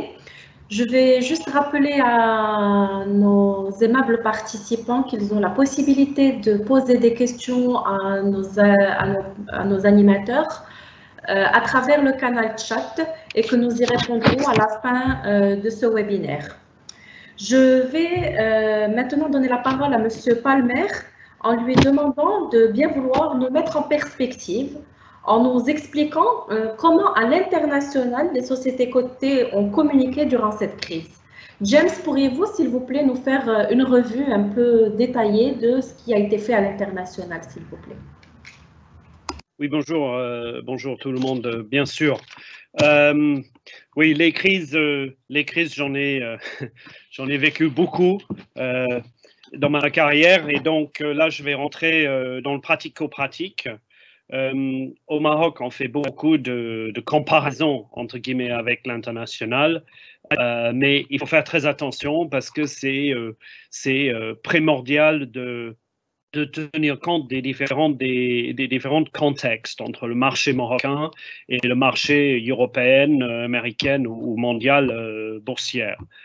Donc, d'abord, je voulais planter un peu le drapeau de comment s'organise un émetteur, dans quelle situation se trouve un émetteur avant une crise. Parce que là, il y a une crise, mais en fait, en réalité, c'est une crise sanitaire qui impacte la performance, qui engendre beaucoup de challenges par la suite, mais en réalité, la façon de le gérer est comme toute crise très grave que les entreprises puissent se trouver face. Donc, la première chose qui est purement financière, il faut se rappeler que la communication financière internationale, généralement, les émetteurs ont partagé des objectifs et des targets sur le long, moyen terme, généralement lors d'une présentation stratégique, peut-être tous les 3 à 5 ans, lors de leurs Investor Day, et après, ils le mettent à jour ou ils reconfirment leurs objectifs lors des résultats annuels. Après, lors des résultats annuels, les émetteurs normalement donnent des objectifs pour l'année en cours, soit comparés à leurs objectifs moyen à long terme, ou simplement en fonction des circonstances particulières d'une année, les objectifs de performance qu'ils attendent réaliser pour l'année. Et après, de les mettre à jour ou les reconfirmer lors de chaque publication trimestrielle. Et le dernier sujet qui était très important, parce qu'il faut se rappeler ça, c'est que depuis quelques années, un peu moins en France, 2 ans en France, la rémunération variable de tous les dirigeants des émetteurs est soumise aux assemblées générales pour approbation et les résultats sont obligatoires. Donc, il est évident qu'il y a un impact sur la rémunération des dirigeants, de leur capacité de délivrer ou de ne pas livrer les objectifs et les targets qu'ils ont créés. Sur le plan pratico-pratique, l'essentiel des entreprises ont une organisation de communication de crise. Normalement, il y a un task force qui est prédéterminé, qui est prête à être mise au travail. Aujourd'hui, c'est beaucoup plus facile parce qu'il y a des outils digitaux qu'on connaît bien tous. Et sur le coup, on a tous vécu ces derniers mois une grande facilité de pouvoir partager ensemble des présentations, de se parler facilement de tous les coins du monde. Je peux vous dire que quand moi j'ai commencé dans la com de crise, on se baladait avec un petit carte de crédit sur lequel il y avait le numéro de téléphone de chacun des personnes qu'il fallait appeler s'il y avait une crise. Ma première grande crise très grave, c'était par exemple le lendemain de Noël, quand le tsunami a détruit notre usine en Indonésie et on a perdu 600 personnes. Mais pendant 15 jours, on n'avait aucun moyen de savoir où étaient les gens et on avait beaucoup de mal à savoir quoi communiquer. Donc, l'équipe est prédéterminée. Généralement, les entreprises ont en place un processus à déclencher en fonction des différentes natures de crise. Si c'est par exemple informatique, qui est une crise qui arrive malheureusement assez régulièrement aux banques en Europe, où tout d'un coup leur système se plante pendant une demi-journée ou une journée, on peut avoir une crise produit, on a une crise RH, des crises financières et des crises industrielles.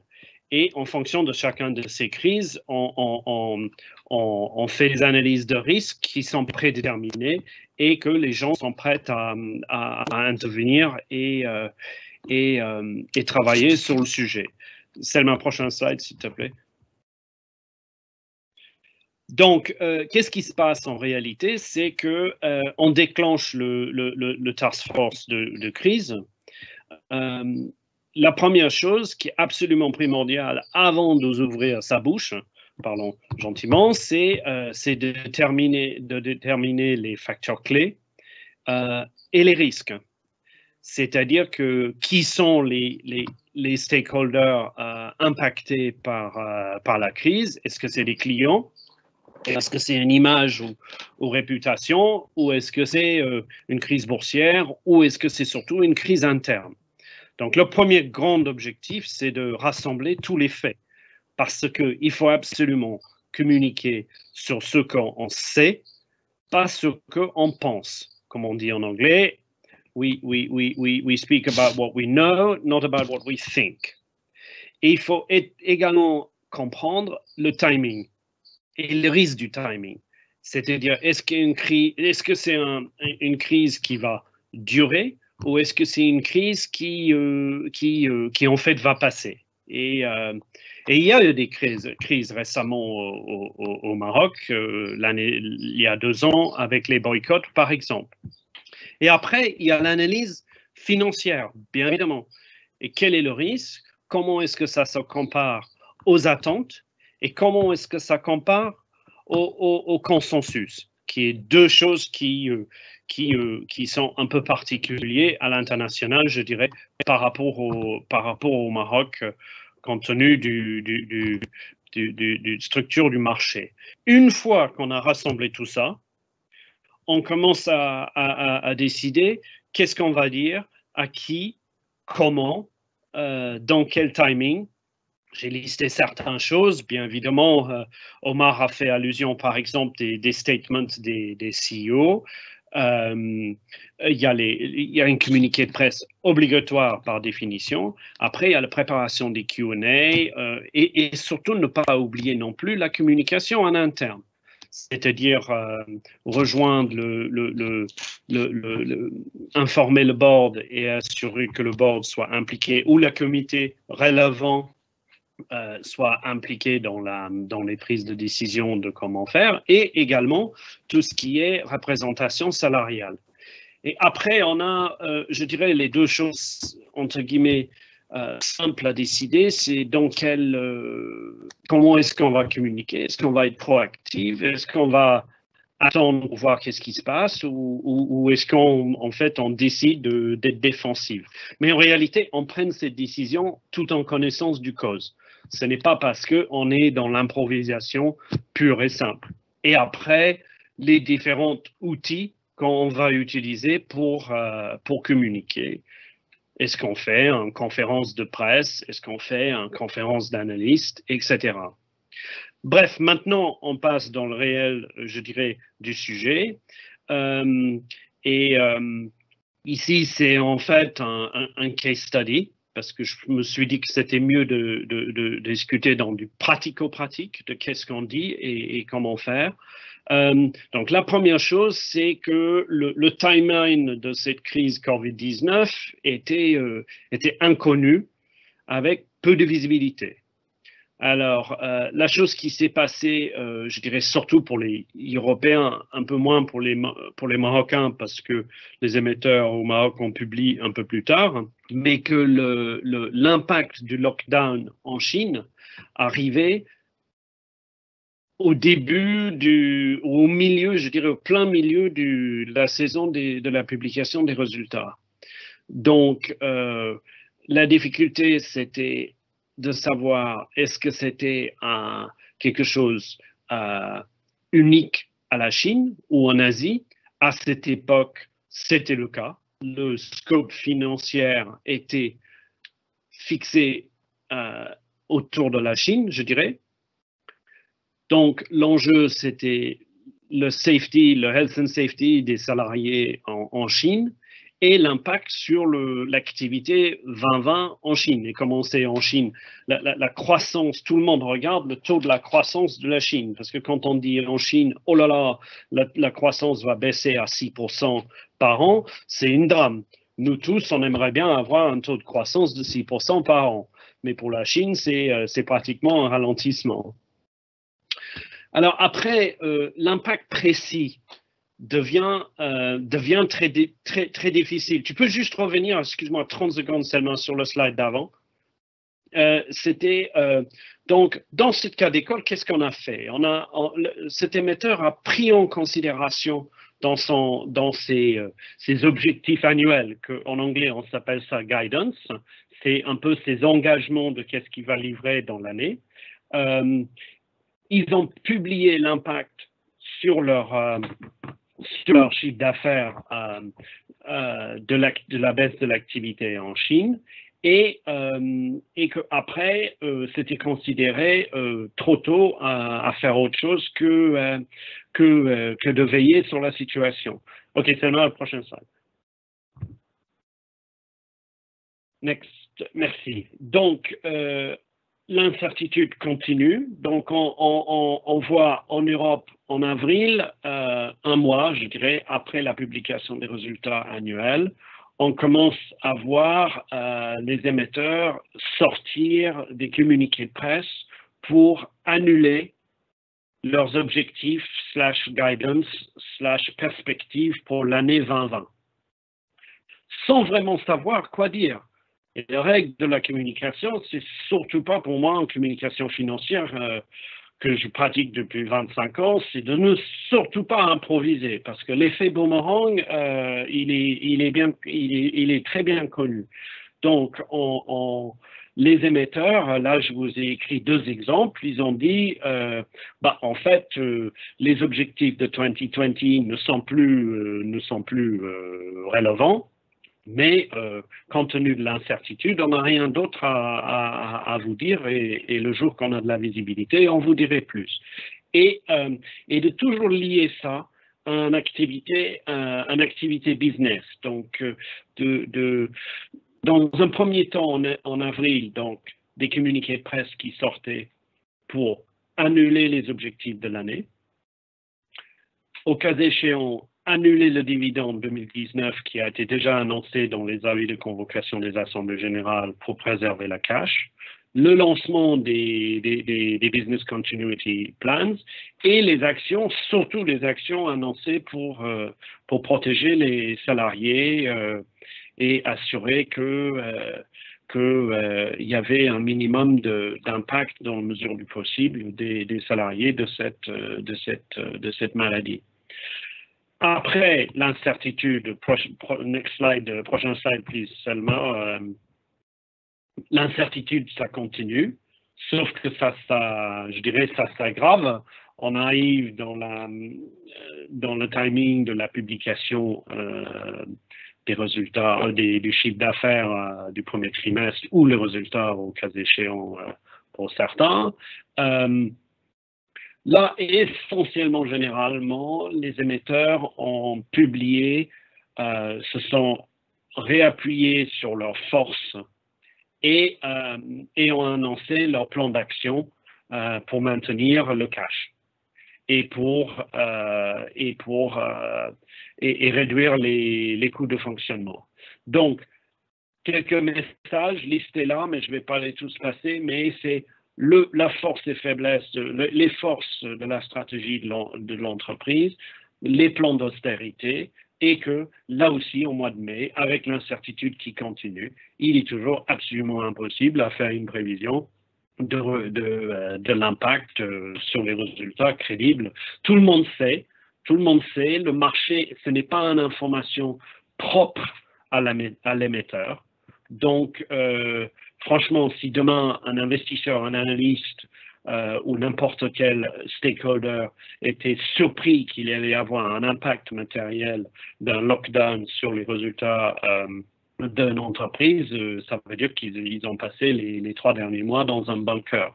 Donc voilà, on est dans une optique d'incertitude, mais, et le prochain slide, c'est de travailler dans l'organisation, d'être préparé, de ne pas improviser, mais d'être transparent.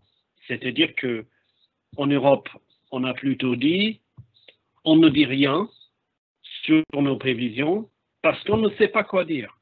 Et personne n'a été critiqué pour ça. Tout ce qui a été dit a toujours été dit dans un contexte business, un contexte marché. Et en fait, les seuls émetteurs qui ont fait des commentaires ou des prévisions chiffrées sont ceux qui étaient en décalé de résultats annuels. Ceux en Europe, vous savez, il y en a certains émetteurs qui publient les résultats annuels, c'est une clôture 31 mai ou une clôture annuelle 30 avril, par exemple. Ceux-là ont en fait refait un guidance, une prévision de résultats assez précis, parce qu'il restait qu'1 mois avant la publication des résultats annuels. Et dernièrement, comme partout dans le monde, les émetteurs ont surtout mis le people first, pas seulement les salariés, mais les clients, les fournisseurs. C'est un part important de la stratégie de communication des émetteurs qu'on attendrait normalement avec des engagements ESG. Il faut être cohérent avec ces déclarations dans ce sens-là. Donc voilà, je voulais juste vous faire un très bref, comme Selma nous a demandé, une très bref revue du paysage, entre guillemets, à l'international. Mais surtout, aujourd'hui, les gens ne font pas de commitment parce qu'on est dans l'incertitude et on ne voit pas vraiment quoi dire si on avait des objectifs prédéfinis pour l'année. Merci beaucoup. Mesdames et messieurs, merci pour votre intervention. Merci James, merci à Omar, merci Ibtissam et Leila. Nous allons donc essayer de répondre aux questions de nos participants. Je commencerai par la première question qui s'adresse à M. Amin. Vous avez parlé du rôle du comité d'audit dans la politique de communication financière. Pourriez-vous nous expliquer cela, s'il vous plaît? Alors, le nouveau texte ou les amendements du texte de loi sur la SA ont apporté une clarification par rapport au rôle du comité d'audit qui est aujourd'hui a une responsabilité par rapport au contrôle de l'information qui est donnée aux actionnaires, ce qui n'était pas le cas aujourd'hui. Donc le comité d'audit a un rôle important, essentiellement dans ce qu'on appelle les procédures de centralisation de données et de fiabilisation. Vous imaginez par exemple un groupe qui a des filiales ou une société qui a plusieurs filiales. Il faut que l'information qui va être donnée au niveau des rapports, et essentiellement quand c'est une information qui est importante, il faut que ça soit une information qui soit fiabilisée, et le comité d'audit qui se réunit normalement minimum 4 fois par an au trimestriel, il a son mot à dire sur l'information qui va être publiée et sur comment cette information est fiabilisée. Donc je rappelle que toute information financière qui est publiée doit être contrôlée, et c'est sous la responsabilité de la direction générale de la société. Donc ça, c'est très important. Et maintenant, il y a aussi un autre élément. Quand il y a par exemple un événement important, une information importante à publier, et cette information importante doit être publiée aussitôt qu'elle est connue du management, et surtout si elle a une influence significative, le comité d'audit a son mot à dire, parce qu'on est dans une zone d'informations privilégiées, et ça concerne les dirigeants et les administrateurs de la société qui sont tous des initiés. Merci, Sir Omar. Autre question, je pense qu'elle pourrait s'adresser à Madame Abouharia. Au sujet du document de référence, quel serait à votre avis le meilleur moyen pour sensibiliser les émetteurs à davantage utiliser ce support?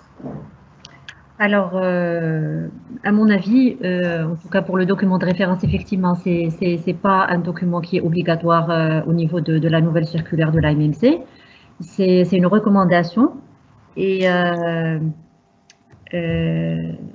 pour les sociétés actuellement qui font appel, qui le produisent, c'est surtout les sociétés qui font appel public à l'épargne, aussi bien, enfin, que ce soit des émissions de dettes subordonnées, que ce soit des CD, que ce soit des BSF.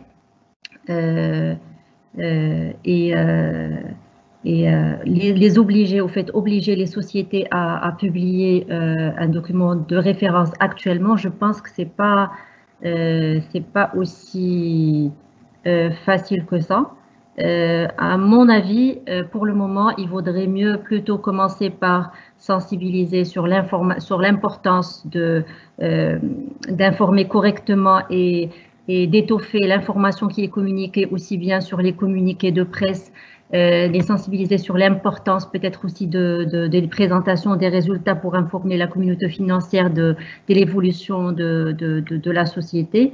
Le fait aussi d'avoir un site web qui est aussi riche permet et actualisé aussi à temps, permet aussi de faire le suivi de l'évolution. Donc, comme j'ai dit tout à l'heure, les présentations également, les présentations et les sorties médiatiques des dirigeants et les explications détaillées des résultats et des perspectives de l'entreprise permettent de donner plus de visibilité aux investisseurs, aux actionnaires et à toute la communauté financière. Pour le document de référence, pour le moment, je ne pense pas que, à part les sociétés qui font appel public à l'épargne, je ne pense pas que les autres vont forcément s'y mettre. C'est un document qui est très lourd, c'est plus de 300 pages. Et qui reprend un petit peu des informations, différentes informations, aussi bien sur la gouvernance que sur la société elle-même, sur l'activité, sur le secteur. Il est très riche en informations, et pour qu'une société s'y mette, il faut qu'elle mette les moyens, aussi, enfin humains et surtout, pour sa réalisation. Donc, voilà. Très bien. Donc, autre question. Si on se réfère à ce qu'a dit James Palmer, on ne doit pas forcément s'attendre à des profit warnings au S1 au Maroc. Donc, qui pourrait répondre à cette question? James, peut-être? Alors, autre question. Si on se réfère à ce qu'a dit James Palmer… Voilà, pardon. Vas-y, Selma. Ouais. On ne doit pas forcément s'attendre à des profit warnings au S1 au Maroc. Je pense que je m'appuie sur ce que Omar a dit tout à l'heure. Hein.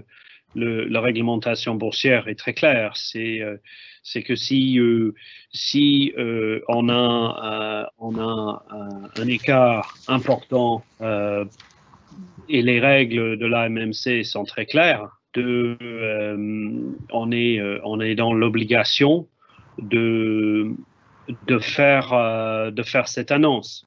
Il y a beaucoup d'émetteurs qui ont fait illusion à un impact important dans leur communiqué du premier trimestre. Je pense qu'il y en a beaucoup qui n'ont pas dit plus parce qu'il y avait tellement peu de visibilité. Et je veux dire, si on prend des secteurs de tourisme ou aérienne, où on voit très bien les débats en Europe où les gens, je veux dire, c'est pour dire quoi. Donc, ça va pas être une nouvelle à tout le monde. Après, c'est qu'est-ce qu'il faut mettre dedans. Ça, c'est pour chaque émetteur de réfléchir en fonction de leur situation particulière. Mais de toute façon, vous vouliez compléter? Oui, comme j'ai dit tout à l'heure, le profit warning, il n'est pas destiné juste pour le marché ou pour respecter une réglementation. Il est vraiment destiné pour protéger les dirigeants contre un risque et un risque d'information privilégiée. Pourquoi? Parce que quand on arrête les comptes fin juin, on va les arrêter fin juillet. Donc la direction générale est au courant de cette situation. Elle convoque un comité d'audit. Elle va convoquer un conseil d'administration. L'information est chez les commissaires aux comptes. On ne va pas laisser l'information circuler au sein de l'entreprise jusqu'au 30 septembre et venir dire, bah, écoutez, on a fait une perte énorme. Ce n'est pas la règle ni du texte de loi ni de la circulaire. S'il y a une grosse perte, s'il y a un gros décalage par rapport aux résultats, c'est une information importante parce que si elle est connue du public, elle risque d'avoir un impact significatif sur le cours. Le fait de faire le profit warning, le dirigeant tout d'abord, il limite son champ de responsabilité parce que, attention, tous ces éléments sont tracés. Des arrêtés de compte sont tracés, des comités de compte sont tracés, et il ne faut pas que cette information circule en interne. Et d'ailleurs, c'est pour ça que j'ai dit tout à l'heure, nous, ce qu'on recommande, moi, ce que je recommande aux émetteurs, au moins ceux qu'on accompagne, c'est que dès que les comptes sont arrêtés et qu'on est sur un véritable risque de décalage, il faut activer les procédures en interne, au moins que les dirigeants, les administrateurs et les personnes initiées ne font plus de transactions sur le titre. On ne le sensibilise pas assez.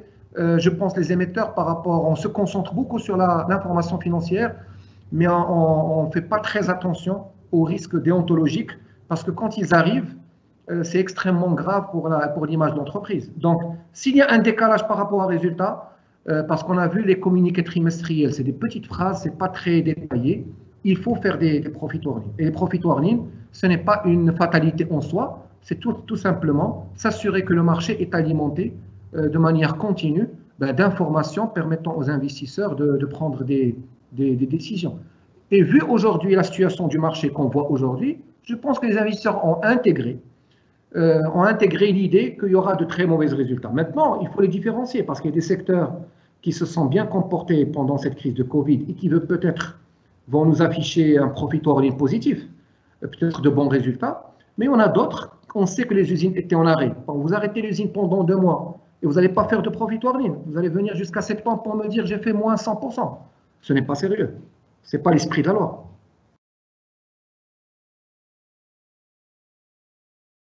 Donc, je ne sais pas si j'ai répondu à la question. Tout à fait, c'est Omar. Et ce qui nous amène à une dernière question. Comment l'émetteur doit réagir face aux rumeurs du marché ou à un article de presse qui donne une information non fondée? Je pense que ça s'adresse encore à vous aussi, Omar. Alors, oui, ça c'est très important parce que, surtout au niveau des réseaux sociaux, qui aujourd'hui sont très utilisés, que ce soit Twitter ou autre, etc., où on a même quelques forums boursiers au Maroc où il y a des investisseurs. Il y a aussi les salariés des émetteurs qui sont très connectés. Donc, on peut toujours avoir des rumeurs. Alors, le terme qui est utilisé au niveau de la circulaire, ce n'est pas le terme rumeur, c'est vraiment l'information qui n'est pas la source de l'émetteur. Parce que ça peut être une rumeur, ça peut être un article de presse, ça peut être une brève, etc. Donc, si les informations circulent au niveau du marché et qu'ils peuvent avoir une influence significative sur le cours, et là j'insiste beaucoup sur ce terme, parce que c'est à l'émetteur de juger de cette influence significative. S'il y a une petite rumeur qui circule sur un support qui n'est pas connu, qui n'est pas diffusé, ça ne pose pas de problème. Mais si, par exemple, quelqu'un sort une information et elle est très diffusée sur une fermeture d'usine, sur une grève générale, sur une grosse perte d'un marché, et que si cette information est connue du public, il peut engendrer une chute de cours, ça c'est clair, l'émetteur doit publier immédiatement un communiqué de presse. Soit il va infirmer cette rumeur, soit il va la confirmer et il va l'expliquer, ou tout simplement, s'il n'y a rien, il va dire, écoute, il n'y a aucune information importante que je n'ai pas communiquée. Et on revient à ce que j'ai dit tout à l'heure, plus, c'est ça le rôle de la communication financière, parce que la nature a horreur du vide. Plus vous communiquez sur des trimestriels, des semestriels de manière détaillée, plus vous utilisez les réseaux sociaux, plus le risque de rumeur, il diminue, parce que toute l'information elle est disponible, et le rôle des relations investisseurs est très important, parce qu'il peut être sollicité, ou les responsables confient, peut être sollicité par les journalistes, et là il faut qu'ils réagissent très rapidement à ces rumeurs. Il ne faut pas répondre une semaine après ou 15 jours après, et surtout sur les comptes Twitter, il faut vraiment être actif et prendre des décisions quand il y a des rumeurs, que ce soit qu'elles touchent les dirigeants, parce qu'on voit qu'il y a une flopée d'informations qui touchent des dirigeants, que ce soit qu'elles touchent l'activité de la société. Très bien, c'est Omar. Il ne me reste plus qu'en nom de nos auditeurs et en mon nom propre à vous remercier tous les quatre d'avoir être brillamment intervenus lors de ce webinaire, de nous avoir accompagnés et vous donnons rendez-vous, Inch'Allah, pour un prochain webinaire très rapidement. Merci à tous et à très bientôt. Merci. Au revoir. Merci. Merci, au revoir. Au revoir.